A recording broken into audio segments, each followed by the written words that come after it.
బట్టి అంటే రోడ్స్ మీద వేసే టన్నెల్స్ ఉంటాయి, రైల్వేస్లో వేసే టన్నెల్స్ ఉంటాయి, వాటర్ నుంచి వేసే టన్నెల్స్ ఉంటాయి. 3 టైప్స్ ఆఫ్ టన్నెల్స్ని వేస్తారన్నమాట. సో రోడ్ మీద టన్నెల్స్ మీరు అందరూ మోస్ట్లీ చూస్తుంటారు. లైక్ పైనుంచి ట్రైన్ వెళ్ళిపోతాం అనుకోండి, కింద నుంచి వెహికల్స్ వెళ్తాయి, చిన్న చిన్న టన్నెల్స్ ఉంటాయి, దాన్ని టన్నెల్ అని అంటారు. ఓకే, సో నెక్స్ట్ సెకండ్ ఏం చెప్పాను నేను, రైల్వే టన్నెల్ అని చెప్పాను కదా. ట్రైన్స్ కింద నుంచి వెళ్తాయి, పైనుంచి వెహికల్స్ వేరే టన్నెల్స్ ఉంటాయి, అవి కూడా చూస్తుంటారు. అండ్ కొన్ని చోట్ల లైక్ మనకి ఇక్కడ దగ్గరలో అయితే అరకు వ్యాలీలో టన్నెల్స్ ఉంటాయి కదా. సో మౌంటైన్స్ నుంచి ట్రైన్ వెళ్ళేటప్పుడు ఒక టన్నెల్లో ఒక 1 కిలోమీటర్ 1.5 కిలోమీటర్ టన్నెల్ ఉంటుంది. సో టన్నెల్స్లో నుంచి ట్రైన్ అనేది వెళ్తుంది అనమాట. సో వాటర్ టన్నెల్స్ ఏంటి అని అంటే మన ఇండియాలో, సో ముంబైలో రీసెంట్గానే కన్స్ట్రక్షన్ చేస్తున్నారు. సో అండర్ వాటర్ టన్నెల్ ఒకటి కన్స్ట్రక్షన్ అవుతుంది. లైక్ పైన సీ ఉంటుంది, సీ మధ్యలో నుంచి టన్నెల్ అనేది వేస్తారు అనమాట. అంటే వెహికల్స్ వెళ్ళడానికి ఒక ఏరియా నుంచి ఇంకో ఏరియాకి వెళ్ళడానికి. ఓకే, సో ఇలాంటి టన్నెల్స్లో ఇన్ని టైప్స్ ఉంటాయి. సో ఈ టన్నెల్ ఇంజనీరింగ్ అనేది కూడా one of the 3 discipline of civil engineering. So ఇందులో కూడా మనం దేని గురించి ఎక్కువ మాట్లాడతామంటే అసలు ఆ టన్నెల్స్ని ఎలా ప్లాన్ చేస్తారు, ఎలా డిజైన్ చేస్తారు, దాని కన్స్ట్రక్షన్ ఎలా ఉంటుంది, ఎలాంటి కన్సిడరేషన్స్ తీసుకుంటారు, దాని మెయింటెనెన్స్ ఎలా ఉంటుందో చూద్దాం.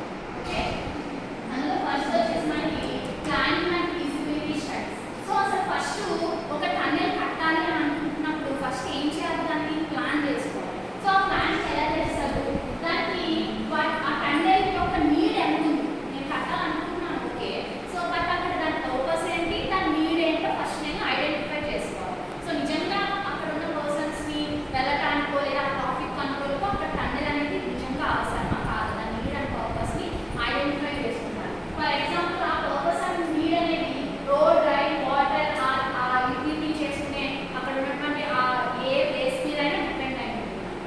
నెక్స్ట్ వచ్చేసి మనకి conduct feasibility studies to access technical, economical and environmental aspects. నేను ఐడెంటిఫై చేశాను అక్కడ నాకు చాలా అవసరం టన్నెల్ నేను యూజ్ చేయడం. సో కానీ దాని తర్వాత నేను ఇంకా కొన్ని ఫ్యాక్టర్స్ కన్సిడర్ చేసుకోవాలి కదా. లైక్ నేను అక్కడ టన్నెల్ బిల్డ్ చేయాలంటే నాకు ఎంత ఖర్చు అవుతుంది, లైక్ ఎకనామికల్ ఆస్పెక్ట్స్ చూసుకోవాలి, అక్కడ ఉన్నటువంటి వెదర్ కండిషన్ అంటే ఎన్విరాన్మెంటల్ ఆస్పెక్ట్స్ చూసుకోవాలి, అక్కడ యాక్సెసిబిలిటీ ఎలా ఉంది, టెక్నికల్గా నేను అక్కడ పవర్ ఇవ్వడానికో లేదా లోపల వెళ్ళే వెహికల్స్ని మానిటర్ చేసుకోవడానికో టెక్నికల్ ఆస్పెక్ట్స్ ఎంతవరకు యాక్సెస్ ఉంది అనేది కూడా నేను కన్సిడర్ చేసుకుంటాను. నెక్స్ట్ వచ్చేటప్పటికి నెక్స్ట్ ఏంటి, దాని alignment, length, location of the tunnels కూడా చూసుకోవాలి. ఇలా ఫస్ట్ నేను ప్లాన్ చేసుకునే ముందు ఒక 3 పాయింట్స్ని గుర్తుపెట్టుకోవాలి. అదేంటంటే ఫస్ట్ నాకు ఐడెంటిఫై చేసుకుంటాను నేను ఆ టన్నెల్ ఎంత అవసరం, need and purpose of the టన్నెల్ని ఐడెంటిఫై చేసుకుంటాను. తర్వాత economical, environmental and technical aspects చూసుకుంటాను నేను కట్టే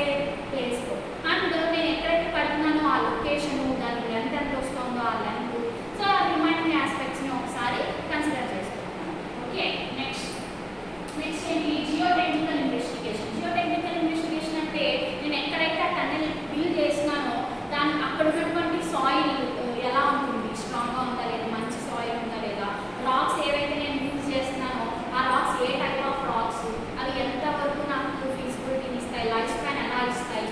సో ఇలాంటివన్నీ ఇన్వెస్టిగేషన్ చేయడాన్ని మనం జియోటెక్నికల్ ఇన్వెస్టిగేషన్ అంటాం. Soil composition, rock types, ground water, ఒకవేళ వాటర్ టన్నెల్స్ అనుకోండి ఆ గ్రౌండ్ వాటర్ లెవెల్ ఎంత ఉంటుంది ఏంటి, ఇవన్నీ కూడా చూసుకుంటాం. నెక్స్ట్ టన్నెల్ని డిజైన్ చేయాలి. ఎలా డిజైన్ చేస్తారు, చాలా మెథడ్స్ ఉంటాయి టన్నెల్ డిజైన్, మెథడ్స్ చాలా ఉంటాయి. బట్ ఇక్కడ మీకు ఇచ్చిందే బేసిక్స్ కాబట్టి ఆ మెథడ్స్ అన్ని కూడా మెన్షన్ చేయలేదు. సో ఆ మెథడ్స్లో అక్కడ ఆ పర్టికులర్ టన్నెల్ బిల్డ్ చేయడానికి ఏ మెథడ్ అవసరమో ఆ మెథడ్ని మనం కన్సిడర్ చేసుకుంటాం అన్నమాట. సో అప్రోప్రియేట్ మెథడ్ని తీసుకున్న తర్వాత ఇక్కడ ఇలా చెప్తున్నాం కదా, జియోటెక్నికల్ ఆస్పెక్ట్స్ని, ప్లానింగ్, ఇవన్నీ కన్సిడర్ చేసుకుని అప్పుడు ఏం చేస్తారంటే టన్నెల్ని డిజైన్ చేస్తారు. లైక్ ఎలా డిజైన్ చేయాలి, సో దాని షేప్ చూసుకోవాలి, క్రాస్ సెక్షన్ ఏరియా ఎంత ఏరియా స్ప్రెడ్ అయిందో చూసుకోవాలి. Shape in the sense some slope ఉంటుంది టన్నెల్కి, టర్న్ అవుతాయి టన్నెల్స్ కొన్ని. ఓకే, అవన్నీ కూడా కన్సిడర్ చేసుకుంటారు అన్నమాట. కన్సిడర్ చేసుకుని ఆ కర్వేచర్స్ని, అలైన్మెంట్ని, స్లోప్స్ని, సేఫ్టీ పర్పస్ని, ఆ టన్నెల్ లోపల